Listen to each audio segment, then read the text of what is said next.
Olá, alunos! Vamos para a nossa aula de número 115. Começo sempre parabenizando a todos vocês por estarem aí, preocupados com o intelecto de vocês, né? Sempre dedicados, com bastante responsabilidade, cuidando da vida intelectual de vocês. Né? Então, já organizaram os materiais, caderno, bloco de anotações, para fazer as atividades.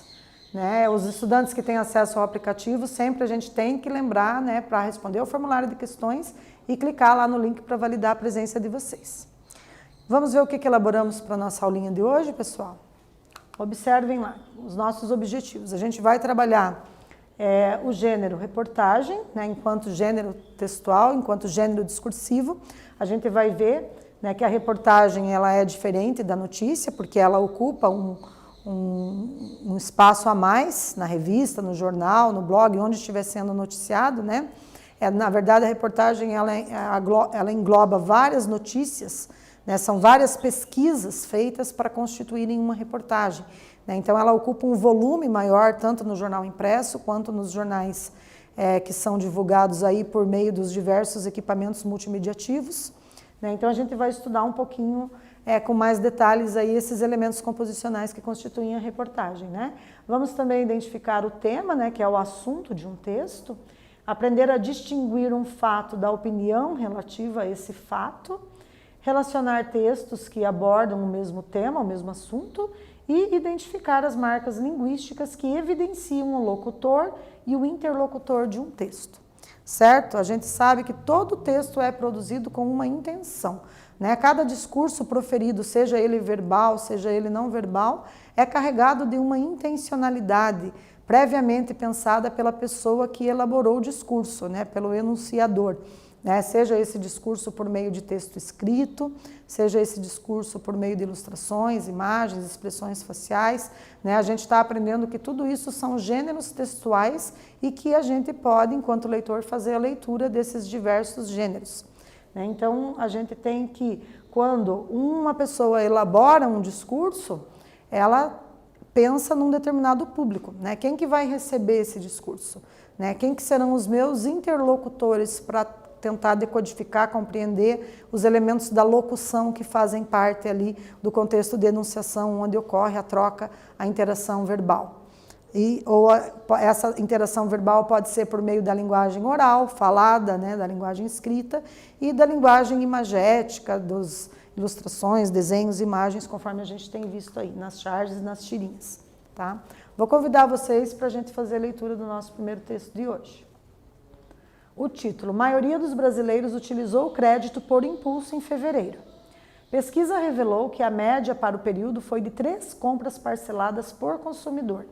Levantamento também apontou o tipo de crédito mais recusado, por Leonardo Guimarães, 14 de maio de 2018. Vamos começar já com a nossa primeira questão para a gente aquecer. Pelo título do texto, é possível afirmar que... Então, observem o título aqui, vamos retomar. Maioria dos brasileiros utilizou o crédito por impulso em fevereiro.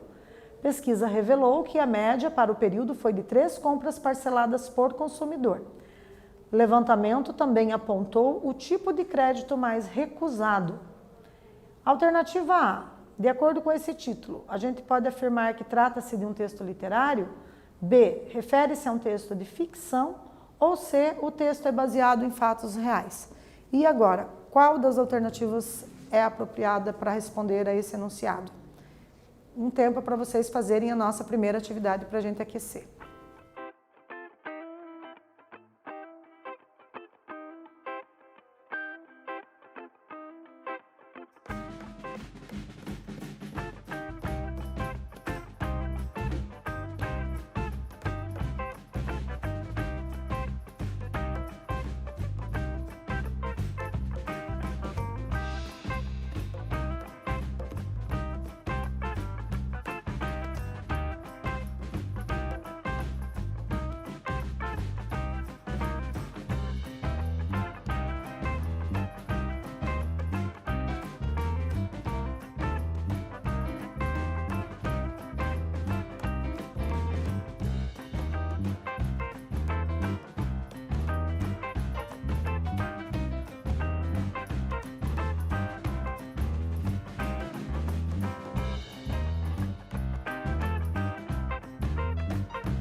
E aí, pessoal, verificando então, quem assinalou a letra C, né, afirmou aqui que o texto é baseado em fatos reais.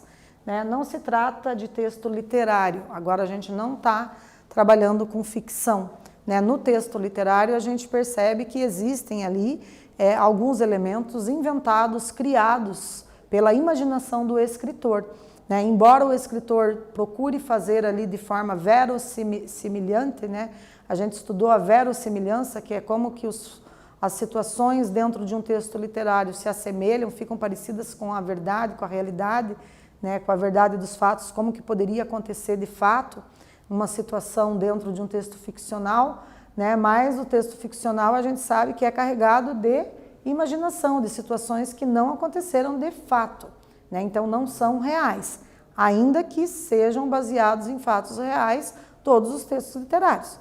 Né? Então, quando o escritor elabora uma poesia, uma crônica, um conto, um romance, né, um texto dramático para ser representado no teatro, ele se baseia em situações do dia a dia, vivenciadas pelas pessoas na vida real, para transformar isso numa ficção.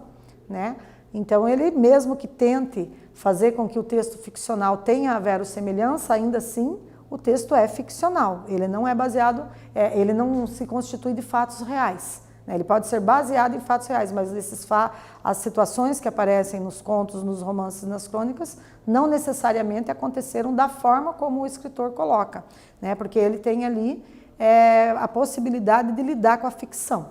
Né? Já numa reportagem, numa notícia, né? A notícia e a reportagem são gêneros textuais, são gêneros discursivos, que se baseiam em fatos reais e verídicos. Né? Tanto que o jornalista, geralmente, que é a pessoa que elabora o tipo de texto, notícia ou reportagem, podem ser pesquisadores também, né? que elaboram reportagens, contribuem para que as reportagens fiquem enriquecidas com pesquisas de campo, pesquisas científicas. O jornalista ele não pode trazer na reportagem ali a opinião dele, ele não pode ter a subjetividade explicitada. Né? O texto tem que ser altamente objetivo. Né? Quando o texto é subjetivo, ele pode trazer a opinião, mostrar o que ele pensa a respeito do assunto, quais são as sensações, as emoções que desencadearam nele os eventos que aconteceram. Né? Agora, numa reportagem, numa notícia, ele não pode ter essa subjetividade, ele tem que produzir com linguagem objetiva, ou seja, ele tem que ser conciso, ele simplesmente apresenta os fatos tal qual eles aconteceram. Né? Então, a gente tem essas características ali da notícia e da reportagem, linguagem objetiva. Né? Então, aqui, baseada em fatos reais, fatos que realmente aconteceram. Né? Questão 2 agora. Que fato pode ser observado pelo título e pelo subtítulo do texto? A maioria dos brasileiros utilizou crédito por impulso em fevereiro. E agora, o que a gente pode observar? Letra A diminuição do consumismo. B, a impulsividade dos brasileiros nas compras a crédito. E C, o levantamento do tipo de crédito mais recusado. Tendo em vista, então, o que a gente tem nesse enunciado, qual seria a alternativa mais adequada?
E aí, galera, vamos ver? Então, quem assinalou a letra B, né, acertou. A impulsividade dos brasileiros na compra a crédito. Essa não estava difícil, né, galera? Vamos continuar o texto, então. A gente começou a ler ali o título, né, do nosso texto e agora a gente vai dar continuação. O crédito é uma boa opção para quem precisa parcelar ou financiar alguma compra. Porém, os cartões, cheques pré-datados ou crediários podem se tornar um inimigo para quem se perde no planejamento. Uma pesquisa do SPC Brasil, Serviço de Proteção ao Crédito, e da CNDL, Confederação Nacional de Dirigentes Lojistas, mostrou que 6 em cada 10 brasileiros fizeram compras por impulso usando o crédito em fevereiro. Número de parcelas. A pesquisa mostrou que muitos consumidores não avaliam o impacto de uma compra no orçamento antes de parcelar. Então percebam que aqui a gente tem essas características aqui, né, que são vários textos dentro de um texto maior. Esses textos são apresentados ali, né, com títulos também diferentes. Né? Então aqui a gente já tem um outro texto que o título é número de parcelas e aí vem, né, um parágrafo, 2, abordando essa questão do número de parcelas quando as pessoas vão fazer as compras.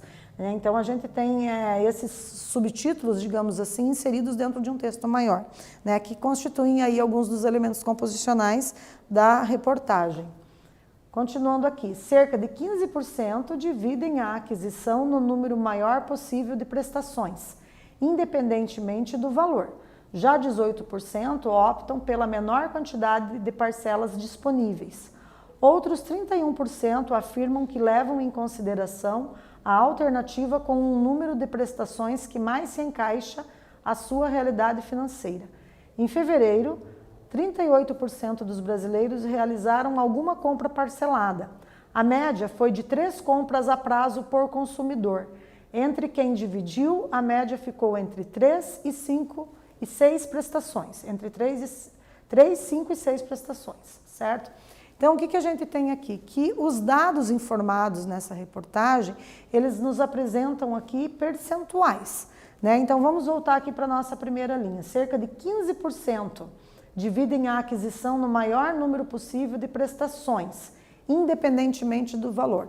O que isso significa? Que de cada 100 pessoas, 15 preferem dividir as parcelas pelo maior número de prestações, independente de qual seja o valor da compra.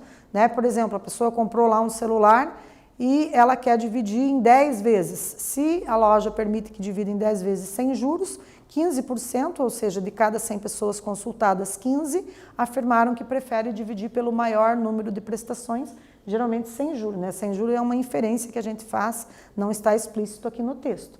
Né? Já 18% optam pela menor quantidade de parcelas. O que significa? Que de cada 100 entrevistados, 18 dizem que preferem pagar rápido, parcelar, mas em um número menor, talvez em 2, 3, 4 vezes aí, né? Então, de cada 100, 18. E outros 31%, ou seja, de cada 100, 31 pessoas entrevistadas afirmaram que levam em consideração a alternativa com um número de prestações que mais se encaixe na sua realidade financeira, ou seja, depende do momento, da quantidade de dívidas que a pessoa tenha, certo? Então, percebo que os números aqui são apresentados em percentuais e isso significa que a gente tem que pensar em 100. De cada 100, tantos afirmaram, né, tal e tal situação, né, tal e tal preferência por parcelamento de compras a crédito. Temos aqui um outro subtítulo dentro dessa reportagem, né? Então a gente viu aqui que tinha o subtítulo número de parcelas e agora na sequência a gente vai ter o subtítulo rejeição, né? Vamos ler aqui comigo? O levantamento do SPC e da CNDL também revelou quais foram os meios de pagamento que mais foram recusados nos estabelecimentos. O primeiro do ranking é o crediário, com 33% das compras rejeitadas. Com 29% das negativas, o cheque pré-datado não ficou muito atrás. Cerca de 24% dos consumidores não tiveram sucesso ao tentar pagar com cartão de crédito. Já 21% das rejeições aconteceram quando o cliente tentou usar o cheque à vista. Então percebam aqui que o primeiro do ranking, o que significa? Significa que o maior número de situações para a rejeição O que é a rejeição? A pessoa foi, tentou comprar lá, sei lá, um celular, um micro-ondas, e na hora de pagar, a pessoa lá, a atendente, informou, olha, né, você não tem crédito, a gente não vai poder te vender, você não vai poder levar esses produtos para casa.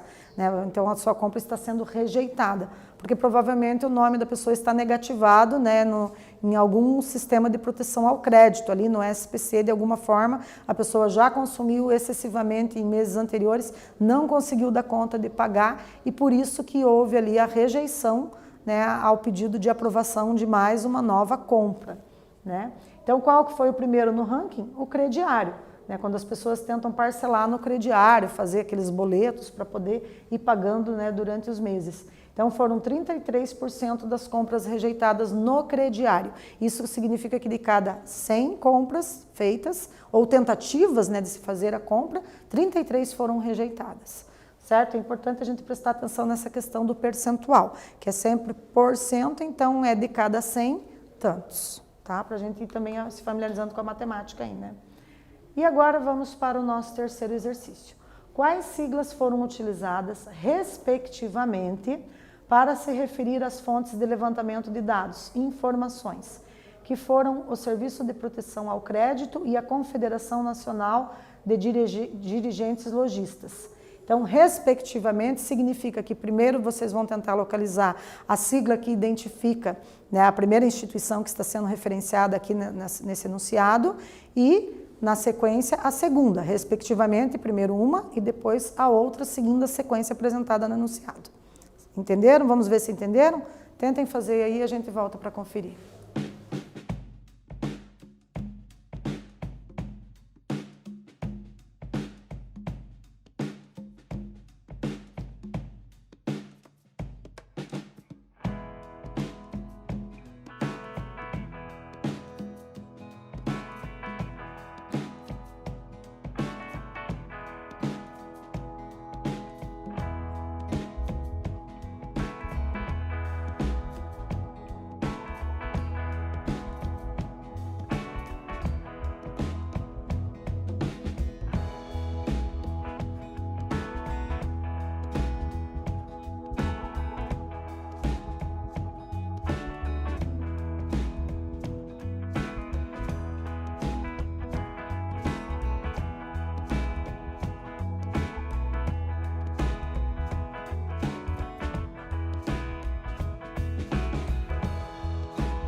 Verificando então, galera, quem assinalou a letra B acertou. Então, conseguiu compreender o significado da palavra respectivamente. Né? Primeiro no enunciado foi, a referência foi ao Serviço de Proteção ao Crédito. Então, SPC. Né? Geralmente as siglas a gente constrói a partir da primeira letra, né, daquela expressão que identifica ali o que a gente pretende se referir. Né? Nesse caso aqui, de uma instituição que se chama Serviço de Proteção ao Crédito.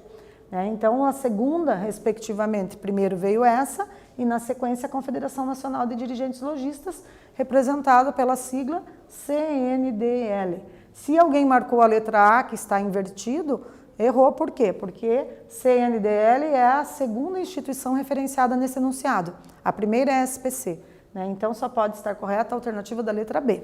ok? Quem acertou, parabéns, e quem não acertou, parabéns por ter tentado, porque aprendeu agora com a correção, né? Então é válido o aprendizado se construiu do mesmo jeito, ok? Vamos para o exercício 4 agora, galera, observem lá. Vamos ler esse fragmento. Uma pesquisa do SPC Brasil, Serviço de Proteção ao Crédito, e da CNDL, Conferência Nacional de Dirigentes Lojistas, mostrou que 6 em cada 10 brasileiros fizeram compras por impulso usando o crédito em fevereiro. Em percentuais, isso quer dizer que, alternativa A, 60% dos brasileiros usaram cartão de crédito, B, 40%, C, 6% ou D, 4%. E agora, pessoal, vocês vão puxar aí pelo conhecimento matemático de vocês também. A gente está fazendo aqui uma questão interdisciplinar, né, entre interpretação textual e matemática, no que se refere à questão lá das porcentagens. E vamos ver quem que consegue dar conta de acertar essa agora.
E aí, galera, retornando então pensem comigo, se 6 em cada 10 brasileiros fizeram as compras por impulso, né?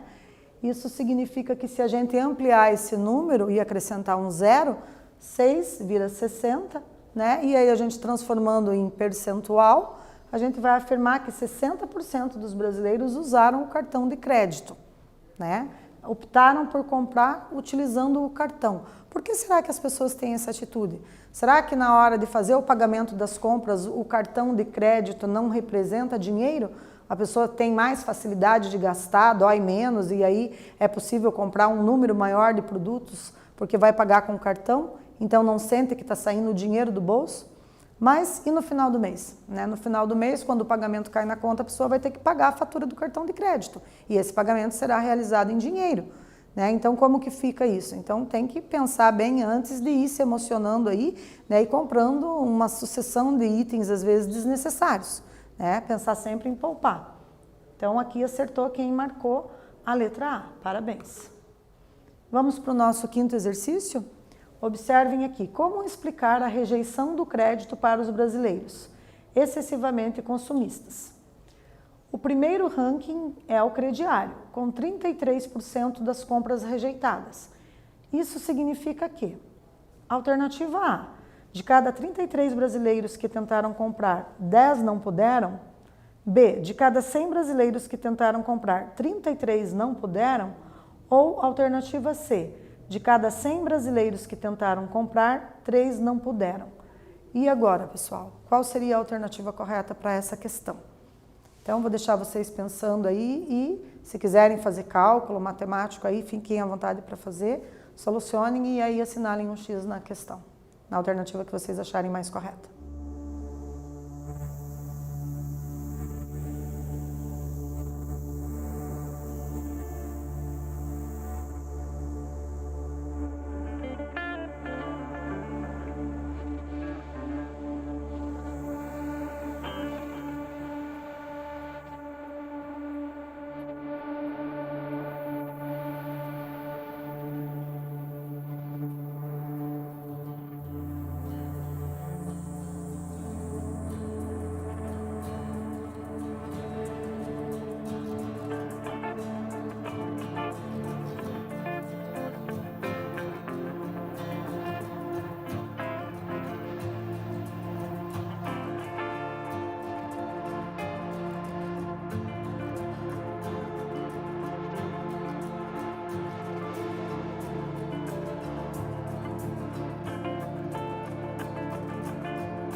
E aí, galera, vamos retornar. Estava difícil, será? Pensar matematicamente. Professora, como é que você mistura matemática com português? As questões do Enem agora têm vindo assim. Vocês sabem que as questões do Enem agora eles cobram numa única atividade, ali, num único exercício. Muitas vezes cai ali química misturado com sociologia, misturado com matemática, geralmente percentual, né? É bastante utilizado na matemática e interpretação de texto, que é da língua portuguesa. Então há uma transdisciplinaridade ali, né?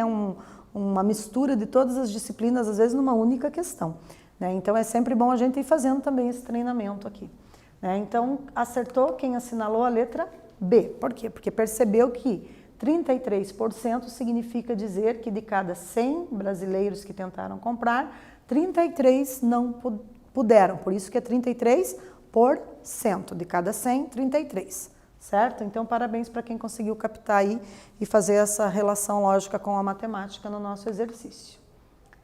E agora, vamos estudar um pouquinho mais, então, aprofundar, né, na diferença entre notícia e reportagem, né, que são gêneros textuais muito parecidos, mas a gente vai ver que existem algumas especificidades, algumas características peculiares que são particulares de cada gênero discursivo desses.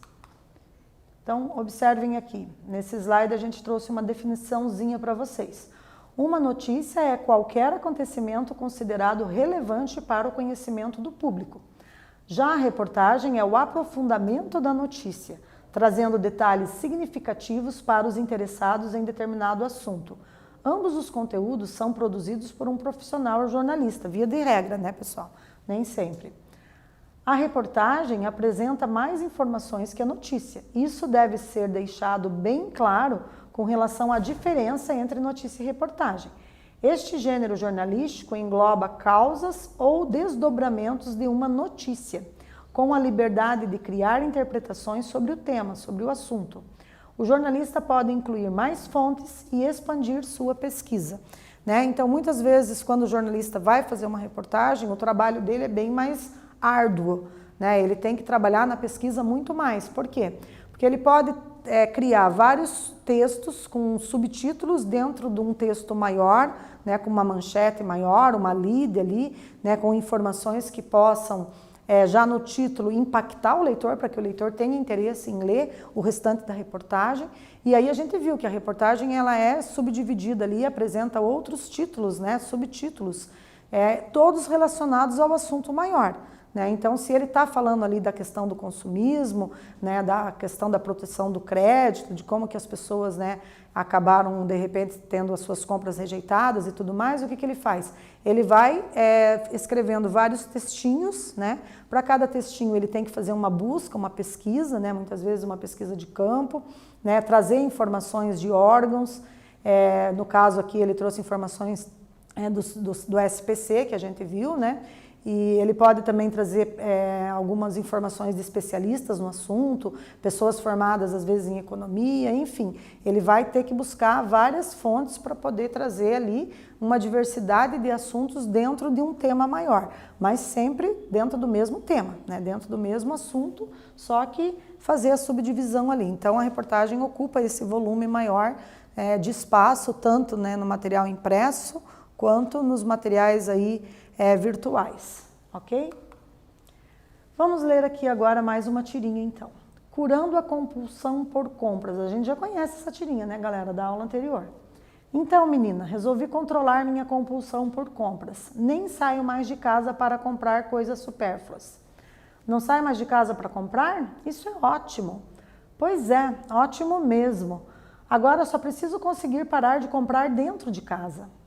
E aí vocês têm ali, né, o laptop na frente dela, né, perguntando, quer comprar? Né? Sim, marca um X para sim ou marca um X para não, e ela já marcou automaticamente ali o X no sim.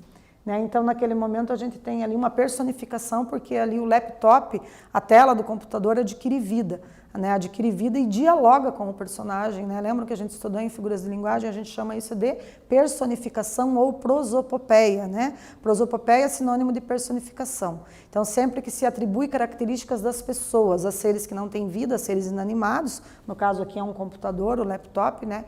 Aí a gente tem essa figura de linguagem, né? Isso bem possível nos textos ficcionais, né? E nesse caso a gente tem uma tirinha. Então Então é possível o escritor fazer esse jogo de linguagem conotativa e linguagem denotativa. Lembram? Conotação é o sentido figurado, né? Um sentido diferente do sentido real, que seria o sentido denotativo das palavras.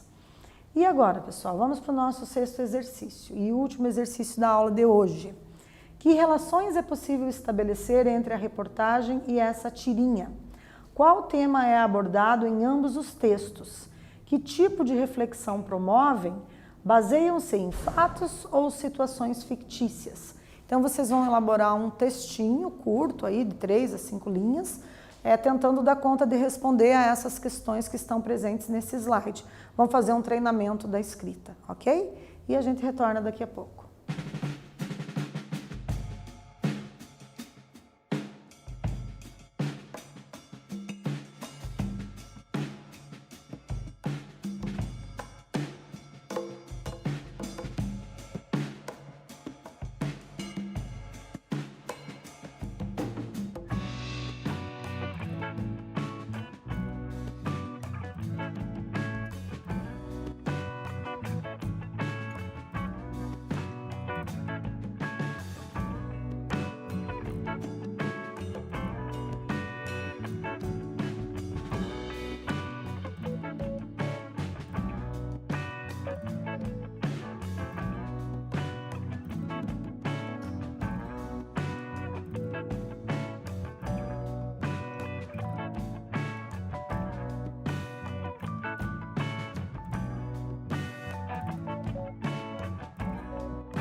E aí, galera, mais ou menos, né, a gente poderia ter uma resposta aproximada com algo assim.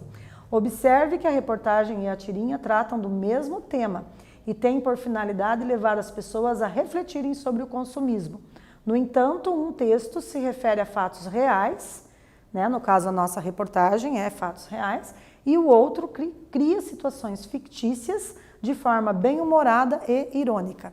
Né? Então, quem respondeu algo similar a isso, parabéns, está no caminho certo. Né? A gente hoje aprendeu um pouquinho mais, né, sobre os elementos composicionais que constituem a reportagem. Fizemos a identificação de tema, né, a finalidade dos textos, a relação entre esses textos, né, que abordam o mesmo tema. Distinguimos fato de opinião de elementos fictícios, né, e trabalhamos ali com as marcas linguísticas que evidenciam o locutor e o interlocutor.